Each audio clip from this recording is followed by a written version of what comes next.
Home runs, only 21 driven in. 268 at-bats. That's not many, but he was 10 for 4 as a pinch hitter off the bench.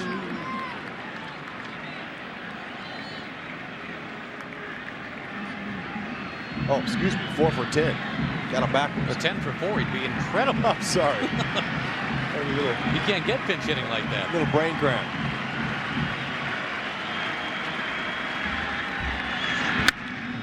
Socked out of play 1 and 2. Arthur Rhodes, he's tough. He can really be tough on righties. It's because he's left-handed and he's facing a right-hander, which breaking balls break into the right-hander. You would think that he has the advantage, the right-handed batter, but Cordova has got his hands full with Arthur. Buries that hard fastball and slider in on your hands, and then he'll pull the string on a changeup when you least expect it.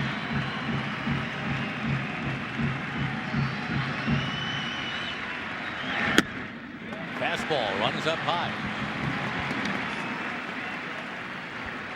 Cordero pinch hitting for Branyan, who pinch hit for Cordova. There will be a quiz.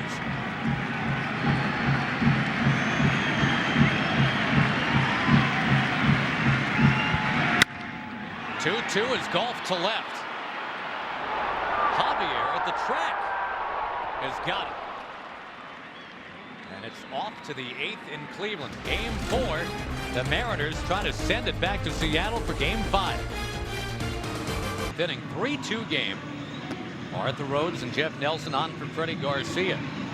Don't forget, on Fox tonight, the deciding game in the NLCS. That's presented by Budweiser. The Cardinals and the Diamondbacks. Somebody will get the Atlanta Braves in the NLCS. But Game 5 tonight on Fox, presented by Budweiser. Kurt Schilling was just awesome in Game 1. Matt Morris wasn't bad either, but they will try it again tonight. And Rex, after a 17-2 game yesterday, we've got our first nail-biter of the series here. It's 3-2. Absolutely. It is a game that has been good strategy going on here with some good pitching and pinch hitters. A couple misplayed balls, but still, that's showing the human element here. Baez still in there. And in terms of the human element, Will Cordero, by the way, now in left. The story that we're kind of forced to track here is that of the man at the plate right now, Brett Boone. MVP candidate during the regular season, and has just had a miserable time of it here in the playoffs. He has struck out 7 times, Rex, in 15 at-bats. He has managed just 1 hit. I tell you, even though Boone has struggled, he still is contributing on defense. He's made 1 error, but Boone's a big part of that team, and he is a team player. Whether he performs well or not, as long as his team wins, he's a happy camper. He would like to perform well, no doubt about it. He's still got a little bit of time. He's got an at-bat at least. Brett Boone at the age of 11. He and his brothers got to celebrate the Phillies World Series championship with their dad. Got to ride on a float in the ticker tape parade. Brett Boone trying to help steer the Mariners towards the series this year. Best he can do in this one is help him get back to Seattle for what would be the 5th and deciding game. Jamie Moyer would get the ball for the Mariners, and Chuck Finley for Cleveland.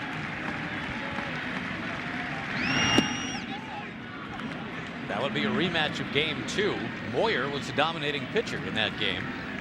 Seattle beat the Indians 5-1. I think Jamie's yawning now. He might on the way back. This is a 1 o'clock game tomorrow. Now, by the way, on the Fox tomorrow, if there's a 5th game necessary, we can't give you a start time yet till we know if there's a Game 5 between the Yankees and Oakland. If there's a Mariners-Indians game, and it's the only game, that'll be at 8 Eastern. That ball drilled foul. If there are 2 games tomorrow, the Mariners and Indians go first at 4 Eastern, 1 Pacific. Then it's Oakland at New York at 8 on Fox. Everything being done very much in pencil right now.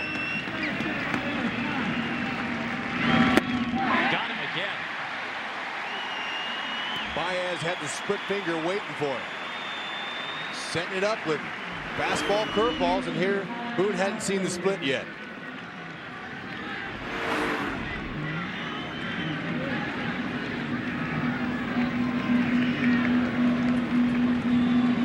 If Seattle hangs on, here's your unsung hero, that walk commandeered by Olerud. That's what began the 3-run 7th inning. Absolutely. And what's even more impressive is the fact that he was down in the count 1-2. Heading up the middle, base hit for Olerud. Here he comes. You can't contain John Olerud long. Got a base hit in the 4th, walk in the 7th, and now he's back in that knock column with one here in the 8th. That after starting the series 0-4-11.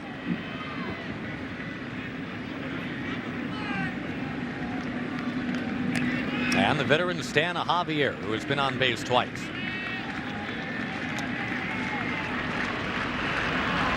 They're starting to stir in that Cleveland bullpen. Looks like Rincon.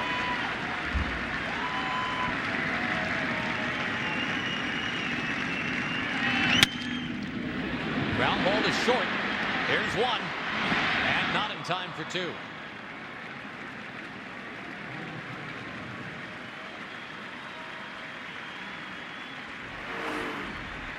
Javier off the end of the bat. 2, 3, 4 hopper. 4 hopper in a row. It doesn't give you enough time to get a 2 ball out of that.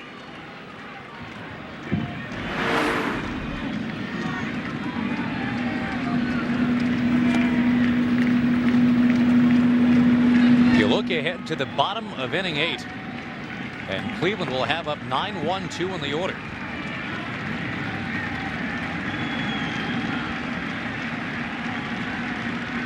One on, 2 out, and Cameron twists one out of play.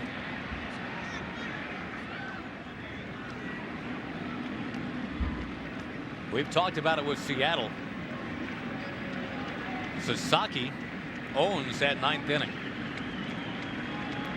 But to get it to him, they've got to pitch through the bottom of the 8th. All the rain they've had today have blown away. Blue skies in Cleveland. Not where they want to be on the scoreboard as Seattle's taking a 3-2 lead.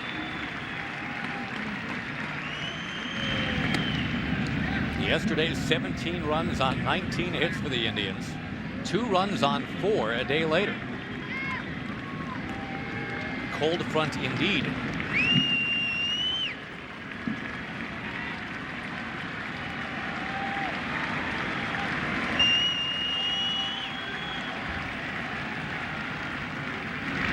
We saw Freddy Garcia on the bench watching on a moment ago.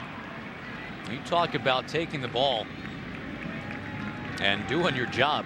You know, the Mariners, their last 22 innings played at Jacobs Field coming in today, they had allowed 38 runs in those 22 innings. Garcia with a shrug of the shoulders today, and has kept the Indians down. Baez with that high riding fastball.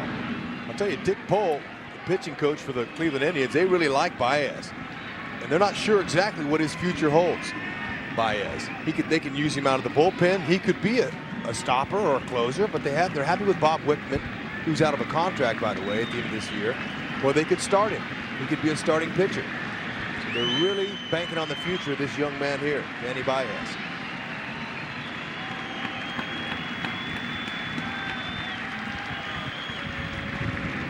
A lot of uncertainty. John Hart leaving as general manager in Cleveland here. Mark Shapiro taking over. He's got some moves he's going to have to make. Juan Gonzalez not locked up. So they have re-signed Thome. Runner goes, and Cameron lifts it in the air deep in left center. Lofton racing, and he won't get there. Coming around is Javier, and it's 4-2 Seattle. Big 2-out hit for Mike Cameron. And remember, he may have given a run away in the last half inning when he misplayed a fly ball, pretty much right where he hit that one. Hey, give one away, get one back. He crushed this pitch down low, fastball down. Javier on the move, takes a peek back, sees the play in front of him. He's off to the races, big turns, able to get into third base, hitting full stride. There's an extra insurance run. That's going to do it for Baez, and we will check in with Jeannie Velasco in L.A. Well, the new pitcher for the Cleveland Indians, Ricardo Rincon. And the Indians bullpen has actually done a pretty nice job in this series. That run just allowed, the first allowed by the bullpen. A 4-2 lead for Seattle, though, in Game 4. Tom Lampkin taking down and away. Lamper hitting in Al Martin's spot, taking over for Dan Wilson. Seattle trailed this game 1-0 through 6. Loaded the bases with nobody out in the 7th. And then there was a force out at the plate. It looked like maybe Bartolo Colon could get under the limbo stick. It didn't happen. 3 runs in the 7th inning. The Indians back with 1 in their half of the 7th, but now the Mariners back with 1 in the 8th. Ricardo Rincon, he'll work the fastball, slider, an occasional changeup, but mainly sliders and fastballs to the left-handed batters.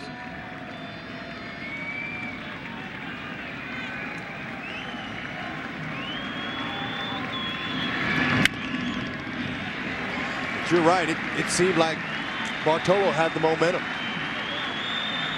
Yeah, we got Martin to hit into the fielder's choice, but then David Bell the sac fly. And then the 2-out magic started. Ichiro and McLemore.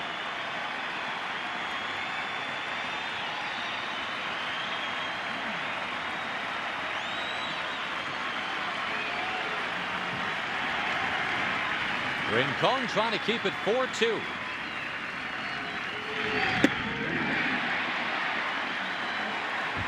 And he did. Bottom of the 8th coming. Diaz will try to set it up for the top of the Cleveland order. Garcia ever in 135 at-bats. It stayed 1-0 until the 7th. And Garcia finally got some run support. 3 runs in off Bartolo Colon.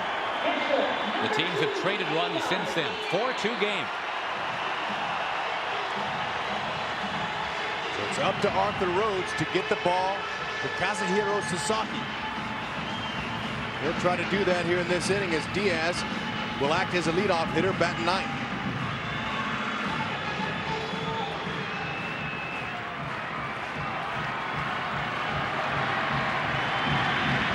Diaz 0 for 2 in the game. 4 hits in the series.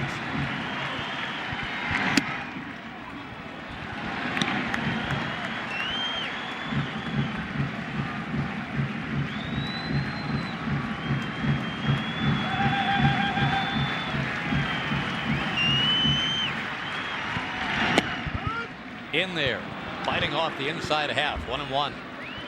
Arthur Rhodes, one thing you can look for when you're facing him is something hard. He's going to come after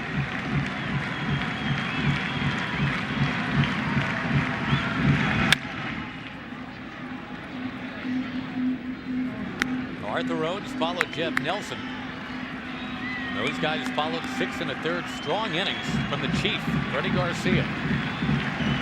Freddy was a better pitcher today than he was in Game 1. That set the tone. Led the league in ERA this year to Garcia. On the ground, Olerud, and Rhodes to the bag. He got him. Diaz in head first. Borrowing a page from Roberto Alomar's playbook, going in like that. Olerud, he ranged a little bit too far to his right. Boone had this easily, but see, Olerud already committed to it. Gave Arthur a good strike, and Arthur was able to get him just in time. But Olerud, it's a foot race. Tough slide into first base. Kenny Lofton dislocated his shoulder doing that a few years back. You don't like to teach that. Hasn't quite been the same since that dive in the first. He's totally taking his running game away. He used to like to slide head first. Because of that injury, he'll go feet first and not comfortably.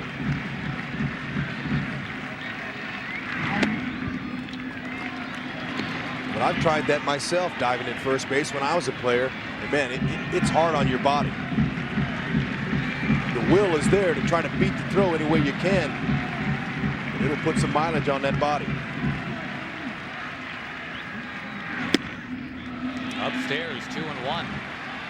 Lofton telling us the reason he got hurt in that play at first base, as he really hadn't made up his mind until the very last millisecond whether or not to dive. He said he never gets hurt diving in at second or third because he knows that's how he's going in all the way.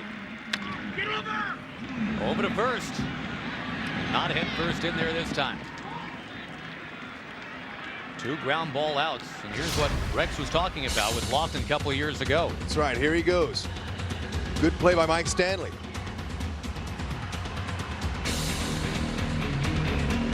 He can't bear to look. We like to teach young ball players to go in feet first. You go in head first, it exposes your fingers get jammed, sometimes your elbows, shoulders, and your face. Rhodes to Vizquel, and it was the ears part of the face that had Omar Vizquel up in arms. If we can continue to just talk body parts for a moment. Back in Seattle in August. The bench is emptied over earrings. Rhodes ejected from the game when Vizquel objected to what Arthur's wearing right now, but the sun low in the sky right now, no glint off those earrings.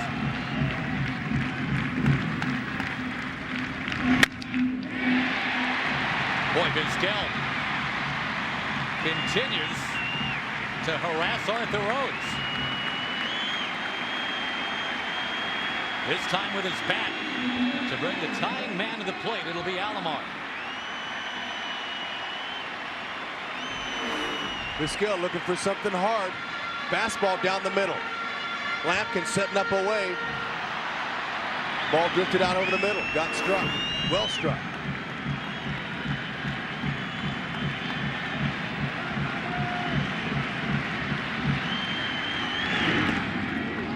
Ball gets away, and Vizquel down to second base. And a base hit will cash in the run. Pretty tough slider by Rhodes.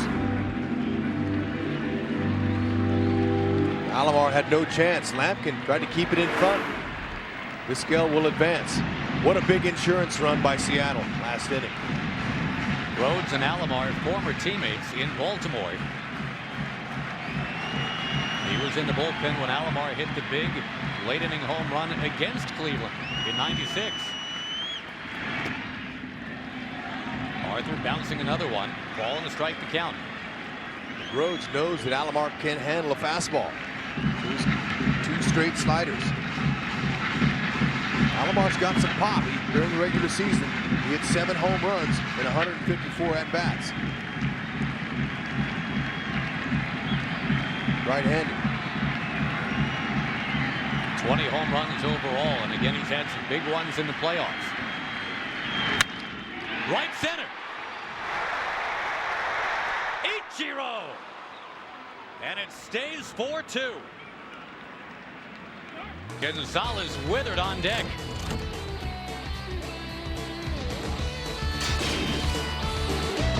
Ninth inning. The Seattle Mariners trailed this game 1-0. Juan Gonzalez with a home run to put him up, but Ichiro helped the Mariners get back in it. He just made a very nice play in right center, too. I mean, that's a collision type ball right there. Both of those guys going for the ball at the same time. Look at Rhodes. Fired up. Did his job. He'll be done. It'll set up for Kazuhiro Suzuki to come in. But Ichiro, that'll tell you, Mike Cameron, the center fielder, and all center fielders, they're the quarterback. They make all the plays. And if there's an aggressive move to be made or a ball to be caught, they'll make it. But Cameron knows the skills of Ichiro Suzuki in his outfield play. So he's able to give way to Suzuki, stay away from the collisions, and get the third out. Now the Mariners looking for a little more here in the ninth. Remember, they were kept off the scoreboard for the first 6 innings. But then 3 in the 7th, 1 in the 8th. Bell will be followed by Ichiro. You know, Hud, only 4 times all year did Seattle lose 3 out of 4 games. They knew coming in today a 5th time would mean the end of their season. Needing to win to get it back to Seattle for a decisive Game 5, which would be on Fox tomorrow, and they had this going for them too.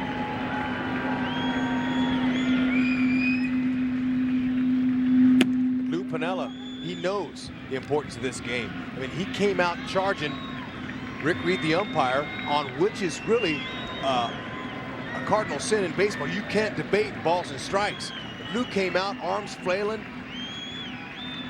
really trying to stick up for his team. It had the potential to be a big play. The strikeout passed ball, Ellis Burks reaching in the 7th, had set up 1 run, but nothing more. In fact, Piniella argued that Rick Reed, the umpire, didn't appeal to Rapawano at first base. And that's sometimes an automatic ejection for arguing balls and strikes. Bell slams one out of play.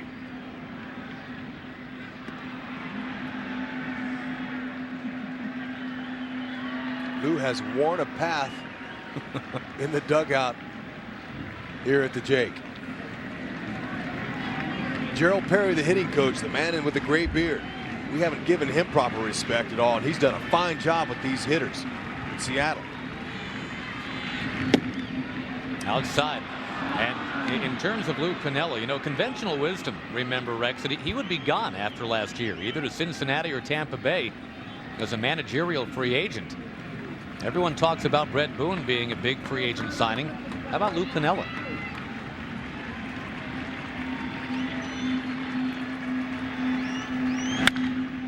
Left field. 1 out. Piniella's one of the finest skippers in the American League. We send it back to Jeannie Zelasco, also one of the finest. She's in L.A.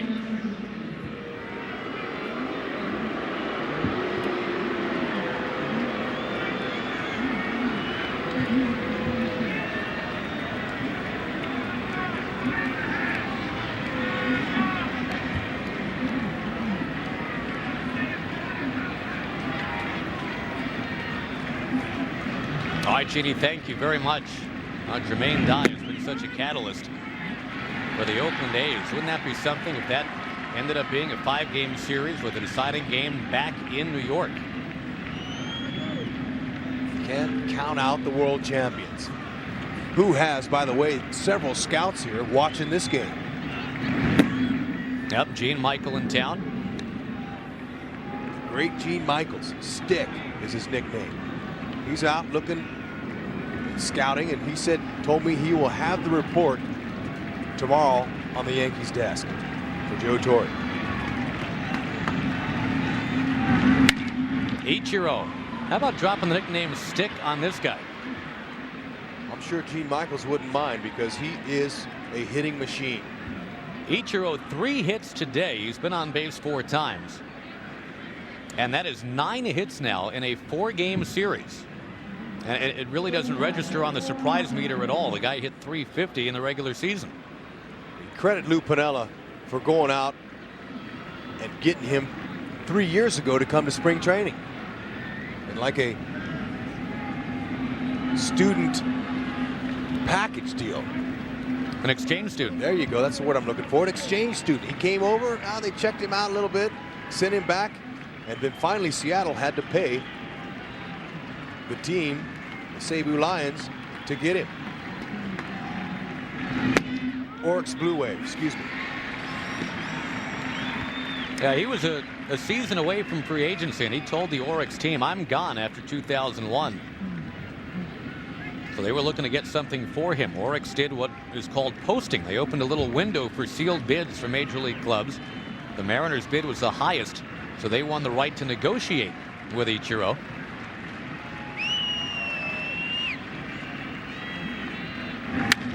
McLemore bangs it back out of play. The Japanese traditionally are very proud of their players, and they're protective of their players. They don't like for him to get away. And here, the Mariners have two of the best in their game. Sasaki has the all-time record for saves. Ichiro, 7-time batting champion. The Mariners done good. And to hear it told in Japan, it was pretty much a mixture of pride and a little bit of sorrow, kind of like when you'd send your child off to college for the first time, I'm guessing. You know, you're proud, but you're a little bit sad too. That's right. Japanese have a good brand of baseball there. 1-2 to McLemore. Right there, strike 3. 2 down, top of the 9th. Rincon's best pitch is that slider. And he'll get lefties out and he'll get righties as he freezes McLemore because the ball started so far outside. Oh, you've got Edgar Martinez and Brett Boone, a couple powerful righties about to come up. And you've got Rincon, the left-hander, about to exit. Paul Shuey coming on in a 4-2 game, 9th inning. Bottom of the 9th inning, trying to get back in it. Trying to force one of these. The Seattle Mariners are trying to do that. A game 5, a winner-take-all game 5. You'll see that on Fox tonight. Jim Edmonds and the Cardinals is presented by Budweiser. The Cardinals taking on Mark Grace, Luis Gonzalez, most of all Curt Schilling. So join us over on Fox at 7:30. And again, if there is a game 5 of this series, that would be on Fox tomorrow. Game time to be announced. It all depends on if the Yankees in Oakland go 5 as well. Look at Shuey, 70 strikeouts and 54 and a third. He's a power pitcher. Reliever. Fastball, split finger, curveball. He'll top 97.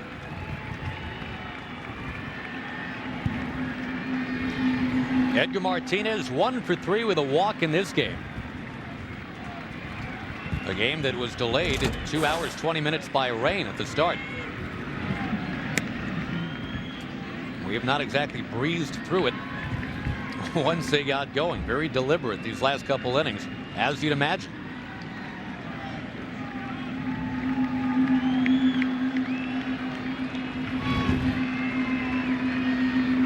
The crowd here at the Jake, very subdued, but they have not many of them left, as they know that the Thunder in the middle of the order is coming up next inning. It'll be power on power. Sasaki against Thome, Gonzalez. Martinez drilling it. And where is it? Fair! It's a home run! You had to wait for the call. A sky-scraping home run to left, tucked inside the foul pole, and it's beginning to look like game 5 now in Seattle. Ooh, and I was just making the comment about the big matchups coming up. Hey, forgot about Edgar. Take your eye off him for 1 second and look what happens. 2 more insurance run for the Mariners here. I mean, it was powdered. It was loud sounding. Shuey come inside, he came there, and Edgar was waiting, kept his hands inside, pulled it through, and look at that perfect pose. Because that was way out. Looked like right over top of that foul/fair pole. And Edgar Martinez, who by the way was 2 for 23. There's a base hit by Boone. 2 for 23 in the ALCS between these two teams back in '95, and he has admitted that has very much been on his mind. He really feels like he had a very, very bad playoff series against these guys, and he has come through here with the insurance in the 9th today. And in the meantime, we missed Brett Boone's first single, showing Edgar and the nice power shot 2-run blast he hit. Brett Boone checks in. 1 for 5 in this game, and now 2 for 17 in the series. Maybe that's the hit that gets him started. John Olerud at the plate, and again, not to beat this thing up, but just talking about getting things started. Olerud did that. 7th inning, his team down. And an 8-pitch walk to begin the unraveling of Bartolo Colon.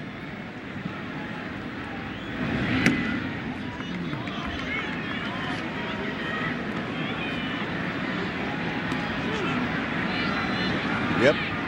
John Olerud quiet this whole series until today.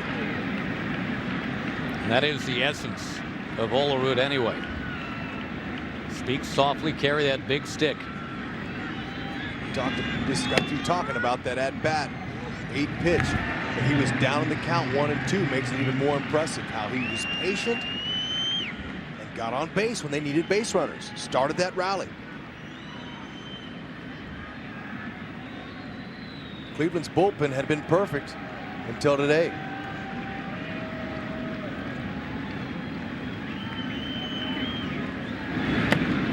Runner goes, and the throw down there, not in time. Now Seattle's racing around the bases too. Brett Boone with the steal. Confidence, momentum. Seeing that here in this inning from the Seattle Mariners. And that 2-out thunder too that you talked about, Rex. Back in the 7th, it was Ichiro and McLemore, base hits to right. Now here in the 9th, a 2-out home run by Martinez, and now Boone.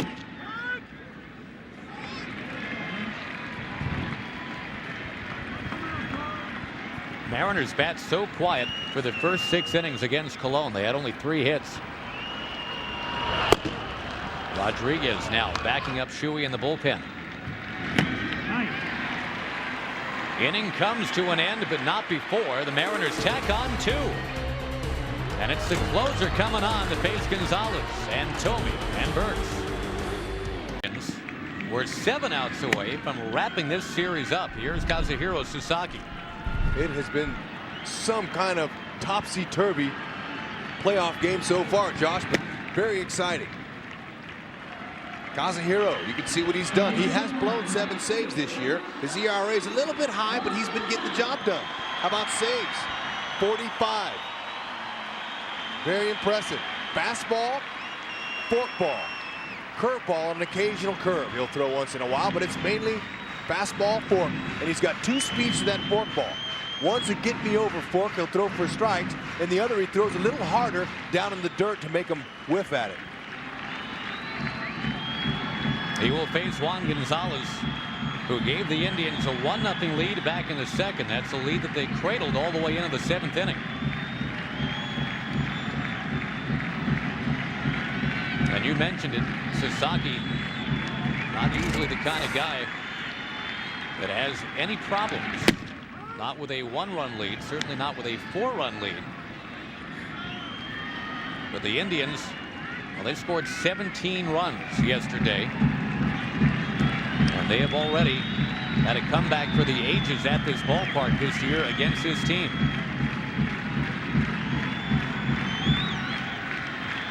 Anything's possible in baseball. Poked out of play. Kazuhiro, he's not an overpowering, dominant, high 90s type of pitcher. He'll throw that ball 92 to 93 miles an hour, but because that forkball's so good, it's an equalizer. But when I faced him in the Japan League back in '93, he was throwing in the mid-high 90s. He was more effective, but still, he's got that veteran savvy and experience to go along with it.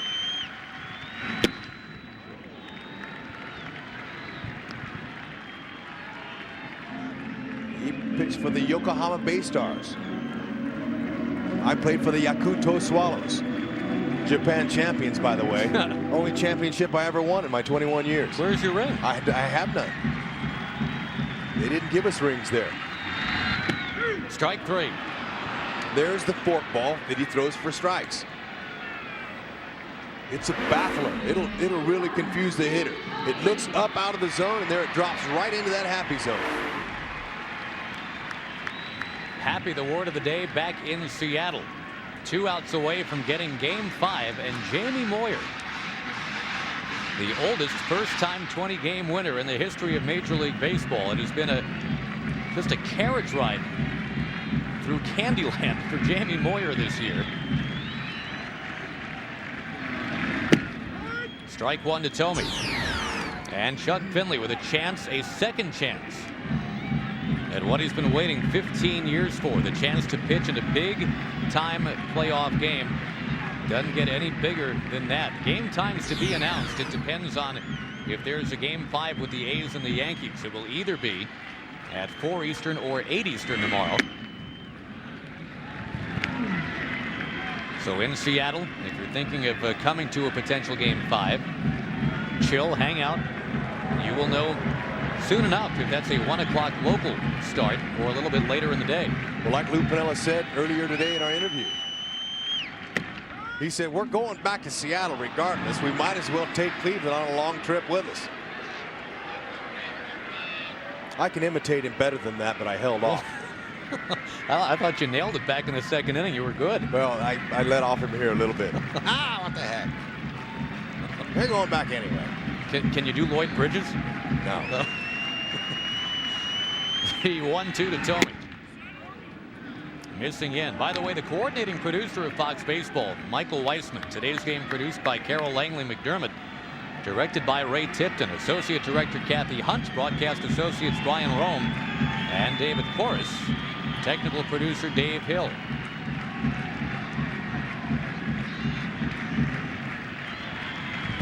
Two to Thome. He got him. 1 out before the plane ride back to Seattle. Sasaki doing his thing. Mixing them up, keeping the fastball down low. Like I said, remind you, he's not overpowering. But when you have the split finger and the hit in the back of the hitter's mind, that's all they need. And that's all Sasaki needs for his fastball to make it look like it's mid to high 90s.